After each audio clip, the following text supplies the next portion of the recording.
మన ఈగో ఎక్కడ సాటిస్ఫై అవుతుందో అక్కడికే వెళ్ళుంటాం మనం. లేదు, మన ఈగో సాటిస్ఫై అవ్వని దగ్గర కూడా వెళ్తూ ఉండాలి.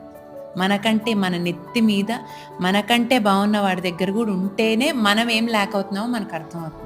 సక్సెస్ఫుల్గా ఉన్న వాళ్ళు ఏమేం చేసి సక్సెస్ఫుల్గా ఉంటున్నారు, ఎలా మేనేజ్ చేసుకుంటున్నారు చూస్తే మనం కూడా కొంచెం నేర్చుకుంటాం. అండ్ సక్సెస్ఫుల్ వాళ్ళు మనల్ని తక్కువగా చూస్తే మనం రేపొద్దున సక్సెస్ అయినప్పుడు అలా చూడకూడదని తెలుసుకోవాలి తప్ప, వాడు మనం తక్కువగా చూశాడు, అమ్మాయి మనల్ని తక్కువగా చూసింది కాదు అని వాళ్ళ నుంచి ఏం నేర్చుకోవాలో అది నేర్చుకోవాలి తప్ప, ఇప్పుడు నా లైఫ్ ఇలా ఉంది కాబట్టి నేను అలా, అవన్నీ కాదు.